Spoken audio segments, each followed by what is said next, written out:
Hello viewers, কেমন আছেন? আশা করি সকলেই ভালো আছেন। তো আজকে আমি ওয়েলকাম টু মাই চ্যানেল নতুন সবকিছু। তো আমি আজকে আপনাদেরকে দেখাতে যাচ্ছি যে আপনারা কিভাবে একটি বেট অ্যাকাউন্ট ফুল ভেরিফাইড করবেন। আমি আজকে আপনাদেরকে দেখাতে যাচ্ছি যে আপনারা কিভাবে একটি বেট অ্যাকাউন্ট ফুল ভেরিফাইড করবেন নিজে নিজে। ভিডিওটি থেকে কিছু শিখতে চাইলে তো ভিডিওটি কেউ স্ক্রিপ্ট করে দেখবেন না। চলুন, আমি বেশি কথা বাড়াবো না, যেহেতু বেশি কথা বাড়ালে আমাদের ভিডিওটি বড় হয়ে যায় অনেক। চলুন সরাসরি আপনি গুগল ক্রোম দিয়ে Bet365 এর লিংকে চলে যাবেন। তো লিংকটি আমি আমার ডিসক্রিপশন বক্সে দিয়ে দিব। ওখান থেকে আপনারা চাইলে ক্লিক করে Bet365 এর সাইটে ঢুকতে পারবেন। তো আমরা দেখেন চলে এসেছি। আমি আগে থেকে এটি ট্যাব ওপেন করে রেখেছি। তো আমি সরাসরি চলে যাচ্ছি। যে দেখেন এখানে ইউজার নেম পাসওয়ার্ড, এর নিচে জয়েন লস্ট লগইন। তো লস্ট লগইন আমরা যাব না, যাব জয়েনে যাওয়ার পর দেখেন এরকম একটি ট্যাব আসবে। আমার ল্যাপটপে এরকম আসছে, হয়তো ফোনে অন্যরকম আসবে। তো এই দেখেন কান্ট্রি অফ রেসিডেন্স। তো আপনি এখান থেকে কান্ট্রি সিলেক্ট করে নেবেন। বাংলাদেশের কান্ট্রি দিয়ে যদি বাংলাদেশের এনআইডি কার্ড দিয়ে যদি খোলেন তাহলে বাংলাদেশ সিলেক্ট করে নেবেন, আর যদি অন্য দেশের এনআইডি কার্ড দিয়ে খোলেন তাহলে অন্য দেশের যে দেশ ওই দেশের সিলেক্ট করে নেবেন। তারপরে এখানে যদি ছেলে হয় তাহলে MR, আর যদি এখানে মেয়ে হয় তাহলে MRS, পার্সোনাল ইনফরমেশন। তো আমি এখানে একটা ছেলের অ্যাকাউন্ট খুলতেছি, এর জন্য আমি MR দিয়ে দিলাম। আর হচ্ছে এখানে ফার্স্ট নেম। তো অনেকের দেখা যাইতেছে যে এনআইডি কার্ডে MD থাকে না, ঠিক আছে? যেমন তিনটা নাম থাকে, যেমন সিয়াম চৌধুরী লিটন। তো এখানে সিয়ামটা আগে হবে। তো এখানে আমরা ফার্স্ট নেমে সিয়ামটা দিয়ে দিব। তারপরে যে সারনেম, এখানে সারনেম চৌধুরী লিটন এখানে দিয়ে দিব। তারপর হচ্ছে ডেট অফ বার্থ। তো আমরা এখানে ডেট দিয়ে দিব, তারপরে মান্থ দিব, তারপর হচ্ছে সাল। তারপর এখানে দেখেন কন্টাক্ট ইনফরমেশন, ইমেল অ্যাড্রেস। এখানে আপনাদের যে দিয়ে ইমেল দিয়ে খুলবেন ওই ইমেলটা দিয়ে দিবেন এখানে। অবশ্যই ইমেলটা আপনাদের নতুন থাকতে হবে। তারপর এখানে দেবে একটা ফোন নাম্বার। আর হ্যাঁ, আমার এই যে ডান পাশে যে ব্লার করা অংশটুকু দেখতে পাচ্ছেন, এটি আমার পার্সোনাল ইনফরমেশন আছে এখানে, এর জন্য আমি ব্লার করে দিয়েছি। তারপরে choose show your receive your offer. তার মানে এখানে আপনার নোটিফিকেশন আসবে, যে কোনো সমস্যা হলে এখানে মেসেজ আসবে কিনা, বা কোনো অফার টফার থাকলে এখানে মেসেজ আসবে কিনা, কি ধরনের মেসেজ আপনি পেতে চান। তো এখানে আপনি দিয়ে দিতে পারেন নোটিফিকেশন আমাদের দরকার নেই, নোটিফিকেশন অন্য দিয়ে দিলাম আমরা। তারপর হচ্ছে টেক্সট মেসেজ এটি দরকার আছে। তারপরে ইমেল আমাদের কোনো মেসেজ দরকার নেই। তারপরে মেসেজ ইন Bet365, হ্যাঁ এটি আমাদের দরকার আছে, এর জন্য আমরা এটি টিক চিহ্ন দিয়ে দিলাম। তারপর হচ্ছে আমাদের এখানে address line 1, address line 2, address line 3, town বা সিটি, তারপরে রিজন, তারপর পোস্টকোড। দেখেন এখানে অ্যাড্রেস লাইন 1 এ অপশনাল নেই, অ্যাড্রেস লাইন 2 তে অপশনাল, অ্যাড্রেস লাইন 3 তে অপশনাল, সিটিতে অপশনাল নেই, তারপর অপশনাল, তারপর পোস্টকোডে অপশনাল নেই। তো এখানে এখানে ওনারা বোঝাচ্ছে যে আপনি ফার্স্ট লাইন অ্যাড্রেস লাইন 1 এটি দিতেই হবে, আর অ্যাড্রেস লাইন 2 অপশনাল, এটি না দিলেও চলবে। তো আমরা অ্যাড্রেস লাইন 1 এ দিয়ে দিচ্ছি হচ্ছে হাউস নাম্বার এবং রোড নাম্বার। তারপর অ্যাড্রেস লাইন 2 তে দিয়ে দিলাম আমরা এলাকার নাম। তারপর সিটি, যে সিটি বা শহর সেই সিটির নাম দিয়ে দিবেন আপনারা। তারপর হচ্ছে পোস্ট কোড, আপনার এনআইডি কার্ডের পিছনে ব্যাক সাইডের যে পোস্ট কোডটা থাকে সেই পোস্ট কোডটা এখানে দিয়ে দিবেন। তারপর হচ্ছে ক্রিয়েট লগইন, আপনি কিভাবে লগইন করবেন, কি দিয়ে লগইন করবেন, সেই লগইনের ইউজার নেম। এখানে হচ্ছে ইউজার নেম দিতে হবে আপনার, এটা আপনার ইচ্ছা মতো দিতে পারবেন। তো আমি যার এনআইডি কার্ড দিয়ে বানাচ্ছি তার এনআইডি কার্ডের যে নামটা আছে সেই নামটাই দিয়ে দিলাম। তারপর হচ্ছে পাসওয়ার্ড, দেখেন ওনারা আমাদের এখানে এটি নেয়নি, এটি দিতে হবে। তারপর হচ্ছে পাসওয়ার্ড আমাদের দেওয়া শেষ, কমপ্লিট। তারপর এখানে 4 ডিজিট, আপনাদের এই ইচ্ছা মতো 4 সংখ্যা এখানে দিয়ে দিবেন। হয়ে গেল আমাদের কাজ কমপ্লিট হওয়ার পর এই যে দেখেন এখানে টাইম জোন, তারপর হচ্ছে এখানে বিজনেস কোড, এগুলো দেওয়ার দরকার নেই। তারপর আপনারা এখানে তো আপনারা এখানে একটু টিক চিহ্ন দিয়ে দিবেন, তারপর জয়েন নাও ক্লিক করবেন। তো বাস হয়ে গেল আপনার অ্যাকাউন্ট। তো তারপর যেটি করবেন, এই পেজটিকে কেটে দিবেন। অ্যাকাউন্ট হয়ে গেল বললেই যে অ্যাকাউন্ট কমপ্লিট তা কিন্তু না। তো আপনার এটা আবার ভেরিফাই করতে হবে, ঠিক আছে? তো আপনার ভেরিফাই করবেন কিভাবে? ভেরিফাই করতে কি কি লাগবে আপনাদের? তো ভেরিফাই করতে কি কি লাগবে আপনাদের আমি না বলে আপনাদেরকে দেখায় দেব যে কি কি লাগে। একটু অপেক্ষা করুন। তো এখান থেকে কিভাবে আপনারা ভেরিফাই করবেন, কোথায় থেকে ভেরিফাই করবেন, তো সমস্যা নাই, দেখতে থাকুন। তো এখানে দেখা যাচ্ছে এই যে মানুষের মতো আইকনটি দেখতে পাচ্ছেন, এই মানুষের মতো আইকনটিতে আপনি একটা ক্লিক করবেন। ক্লিক করার পর দেখেন message, members, withdraw, history, others অনেক অপশন আছে। তো সবগুলোতে আপনাদের যাওয়ার কোনো প্রয়োজন নেই। আপনারা মেম্বার্সে ক্লিক করবেন। মেম্বার্সে ক্লিক করার পর দেখেন এখানে bank, my account, history, bet credit, message. তো আমরা মাই অ্যাকাউন্টে চলে যাব। মাই অ্যাকাউন্টে চলে যাওয়ার পর দেখেন এখানে কন্ট্যাক্ট ডিটেলস, এখানে আপনার ফোন নাম্বার চেঞ্জ করতে পারবেন, জিমেল চেঞ্জ করতে পারবেন। তারপর হচ্ছে এখানে আপনার অ্যাড্রেস, আমি যে অ্যাড্রেসটি ব্যবহার করেছি এখানে সেই অ্যাড্রেসটি আছে। তারপর দেখেন এখানে আমার ল্যাঙ্গুয়েজ, আমি কি কি ব্যবহার করেছি দেখেন, ব্যবহার করেছি সব এখানে দেখাচ্ছে। তারপর হচ্ছে সিকিউরিটি নাম্বার ও পাসওয়ার্ড দেখানোর মনে নেই, পাসওয়ার্ড দেখাই নেই। তো এখানে হচ্ছে আপনার পাসওয়ার্ড চেঞ্জ করবেন কিভাবে, আপনার যে আগের পাসওয়ার্ডটি আছে সেই পাসওয়ার্ডটি, যে কারেন্ট পাসওয়ার্ডটি দিয়ে দিবেন। দিয়ে দেওয়ার পর এখানে নিউ পাসওয়ার্ড দেওয়ার পর কনফার্ম নিউ পাসওয়ার্ড। এই কনফার্ম নিউ পাসওয়ার্ড আবার কি?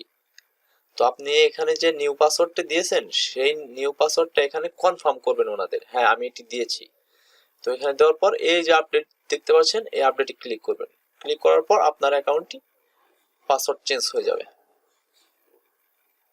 তারপর হচ্ছে সিকিউরিটি নাম্বার, আপনার যে ওই যে 4 ডিজিট নাম্বারটি ব্যবহার করেছেন সেই 4 ডিজিট নাম্বার। হ্যাঁ, এই 4 ডিজিট নাম্বার কি কাজে লাগে, কি জন্য এটি? এই 4 ডিজিট নাম্বার হচ্ছে এক কথায় বলতে গেলে যে এই অ্যাকাউন্টের একটা যে ওষুধ লাগে, সেই ওষুধ যখন একটা মানুষের জ্বর আসে তখন কিন্তু ওষুধ খেতে হয়।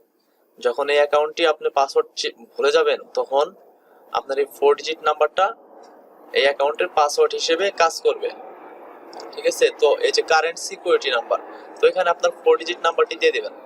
তারপর এখানে নিউ 4 ডিজিট নাম্বারটি দিয়ে দিবেন। তারপর কনফার্ম নিউ সিকিউরিটি নাম্বার, তো 4 ডিজিটটি আবার দিয়ে দিবেন যেটি নতুন করে আপনি দিতে চান। দেওয়ার পর এখানে আপডেট ক্লিক করবেন। তো এখন বলতেছেন যে ভেরিফাই কোথায়? ভেরিফাই, এখানে তো ভেরিফাই লেখা নাই, তো ভেরিফাই করব কিভাবে? হ্যাঁ, ভেরিফাই এর জন্য এই যে নাও ইওর কাস্টমার, তো আমরা কাস্টমার সার্ভিসের সাথে আমরা কন্ট্যাক্ট করব। ভেরিফিকেশন ইওর অ্যাকাউন্ট, তো আমরা ওই যে অ্যাড্রেস গুলো যে দিছি এটা দেখাচ্ছে এখানে। তো আমরা এখন ভেরিফিকেশনের যে অপশনগুলো আছে সেগুলোতে যাব। দেখেন first step, please complete on of the verification option below. তো এখানে আপনার আপলোড অ্যান্ড আইডেন্টি ডকুমেন্টস, তো যাই দেখি আইডেন্টি ডকুমেন্টস কিরকম। তো আইডেন্টি ডকুমেন্টসে ক্লিক করলে এখানে দেখেন upload passport, upload driving licence, upload ID card. দেখেন এটার ভিতরে 3টি অপশন আছে। তো আমরা ব্যাগে যা দেখি, তো এই ফার্স্ট স্টেপের আরো 3টি অপশন আছে। Upload your supporting documents, email supporting documents, upload your supporting documents. এখানে যে দেখি আমরা কি পাই। আপলোড ইওর সাপোর্টিং ডকুমেন্টস এ যাওয়ার পর দেখেন এরকম প্লিজ সিলেক্ট কি সিলেক্ট করব আমরা, কোথা থেকে সিলেক্ট করব, কোনো প্রবলেম নাই। এই যে দেখেন এখানে একটা নিচে তীর চিহ্ন মতো আছে, তো আপনারা এখানে ক্লিক করবেন। ক্লিক করার পর দেখেন বার্থ সার্টিফিকেট, তার মানে আপনার জন্মদিনের একটা সার্টিফিকেট চাইছে। তো আমরা জন্মদিনের সার্টিফিকেট দিয়ে খুলবো না অবশ্যই। তো আমরা ফার্স্ট স্টেপ সবসময় কমপ্লিট করে থাকি upload identity documents, upload ID card. যদি পাসপোর্ট থাকে তাহলে পাসপোর্ট দিয়ে করবেন।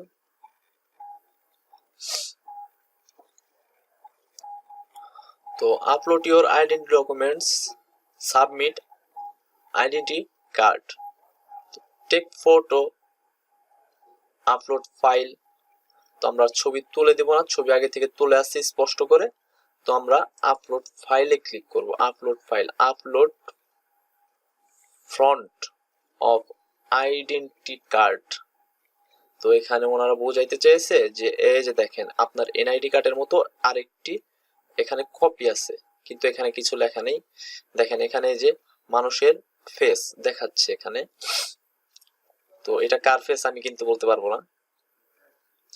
তো আমাদের এটি দিয়ে কি বোঝাইতে চেয়েছে ওনারা, যে এটি আপনার এনআইডি কার্ডের যে সামনের পার্টটা আছে সেই সামনের পার্টটা দিতে হবে আপনাদের। তো মেসেজ, তো তারপর দেখেন চুজ ফাইলে ক্লিক করার পর আপনার যে এনআইডি কার্ডটি যেখানে আছে সেইখানে নিয়ে যাবে আপনাকে, বা সেইখান থেকে আপনার এনআইডি কার্ডটি আপনার দিতে হবে। তো আমি একটা ফাইল বানিয়ে রাখছি, তো আমি সেই ফাইল থেকে দিয়ে দিব। চেক ফটো, তো আমরা এখন এখানে কমপ্লিটে ক্লিক করব। কমপ্লিটে ক্লিক করার পর এখানে দেখেন upload back of identity card, আমরা চুজ ফাইলে আবার ক্লিক করব। আবার ক্লিক করার পর সেম প্রসেসিং এ আমরা যে আইডি কার্ডের পিছনের সাইডটা আছে সেই পিছনের সাইডটা এখানে দিয়ে দিব। সবাই কিন্তু মনে রাখবেন যে আগে সামনের সাইড দিতে হবে, তারপর পিছনের side. Checking image quality for ID verification, তো আমার এই যে আমি আইডি কার্ডটা দিয়েছি এটির যে কোয়ালিটিটা আছে সেটি ওনারা রিভিউ করে দেখলো। Your documents has been successfully receive, এটি কিন্তু আমার ভেরিফাই হয়নি, এটি ওনারা রিভিউ করে দেখবে এখন। এই দেখেন এখানে লেখা আছে your documents has been currently being reviewed by one of your advisor, তো আপনার যে এনআইডি কার্ডটি সেটি ওনারা রিসিভ করেছে, কিন্তু ওনারা রিভিউ করে মানে ওনারা দেখতেছে। তো আমাদের কিন্তু ওয়েট করতে হবে, আমরা কিন্তু আগেই সেকেন্ড স্টেপে যেতে পারবো না, ঠিক আছে। তো আমাদের ফার্স্ট স্টেপটা ফুললি কমপ্লিট হবে, লেখা আসবে, তারপর আমরা সেকেন্ড স্টেপে কাজ করব। ওকে, ফিরে আসছি ইন্টুর পর। তো ফিরে আসলাম ইন্টুর পর, তো দেখি কি হয়। তো আমরা আবার চলে যাব মেম্বার্সে যাওয়ার পর এখান থেকে মাই অ্যাকাউন্টে চলে যাওয়ার পর নাও ইওর কাস্টমার। বাহ, এত তাড়াতাড়ি ভেরিফাই হয়ে গেল ফার্স্ট স্টেপ। তো দেখেন আমার স্টেপ 1 কমপ্লিট। তো আমি এখন সেকেন্ড স্টেপে অবশ্যই যেতে পারি। তো সেকেন্ড স্টেপে দেখেন এখানে আপলোড অ্যান আইডেন্টি ডকুমেন্টস, দেখি সেকেন্ড স্টেপে identity documents upload driving licence. ও ড্রাইভিং লাইসেন্স এখানে সাবমিট করতে হবে। আর আপলোড ইওর সাপোর্টিং ডকুমেন্টস দেখি কি কি আসছে। তো এখানে দেখতে পাচ্ছি অনেকগুলো অপশন আছে, bank statement, credit card statement, তারপর tax bill, mobile telephone bill, utility bill. তো আমরা এগুলো কিছুই দেব না, তাহলে ভেরিফাই হবে কেমনে? না, আমরা এখানে ব্যাংক স্টেটমেন্ট সাবমিট করব। তো আমার ব্যাংক স্টেটমেন্টটা অবশ্যই বানাতে হবে, তো আমি ব্যাংক স্টেটমেন্টটা বানায় রাখিনি। আমি 1 মিনিটে যে 2 মিনিটে আসতেছি, ব্যাংক স্টেটমেন্টটা বানিয়ে আসতেছি। তো আমরা ফিরে আসলাম একটি ব্যাংক স্টেটমেন্ট বানিয়ে। তো ব্যাংক স্টেটমেন্ট সিলেক্ট করার পর আপনারা এখানে সাবমিট করে দিবেন। সাবমিটে ক্লিক করবেন। সাবমিটে ক্লিক করার পর আপলোড ইওর সাপোর্টিং ডকুমেন্টস উপরে লেখা থাকবে। তারপর যেটি file of the types PNG, JPG and PDF are supported, তার মানে এখানে আপনার যে ব্যাংক স্টেটমেন্টটি দিবেন সেটি JPG, PNG and PDF file ওনারা সাপোর্ট করবে। তারপর আপলোড ফাইলে ক্লিক করবেন। ওই আগের বারের মতো যে এনআইডি কার্ড সাবমিট দিচ্ছেন সেইভাবে আপনারা ব্যাংক স্টেটমেন্ট এখানে সাবমিট দেবেন। সাবমিট দেওয়ার পর এখানে কন্টিনিউ ক্লিক করবেন। বাস হয়ে গেল। আবার continue. Your documents has been successfully receive, তার মানে ওনারা আপনার ডকুমেন্টটি রিসিভ করছে। এখন ওনারা রিভিউ করে আপনার ডকুমেন্টসটি যাচাই বাছাই করে দেখবে। দেখার পর অ্যাকাউন্ট আপনার যদি ডকুমেন্টস ঠিক থাকে তাহলে ভেরিফাই করে দেবে। তো সাথেই থাকুন। তো ফিরে এসে দেখছি যে ভেরিফাই হয়েছে কিনা। তো দেখে নিচ্ছি যে আমাদের অ্যাকাউন্টটি ভেরিফাই হয়েছে কিনা। প্রায় আমরা 1.5-2 ঘন্টা অপেক্ষা করার পর দেখেন আমার অ্যাকাউন্টটি ফুল ভেরিফাই হয়ে গেছে। Verification of your account. তো আমি আপনাদের মেসেজ পড়ে দেখাচ্ছি, মেসেজগুলো দেখেন। Inbox, your account has been successfully received Liton 1 to 5। তো এভাবে আপনারা চাইলে একটু ফুল অ্যাকাউন্ট ভেরিফাই করতে পারেন। তো আজকের মতো এ পর্যন্তই। ভালো লাগলে একটি লাইক, কমেন্ট, শেয়ার করে জানাতে পারেন।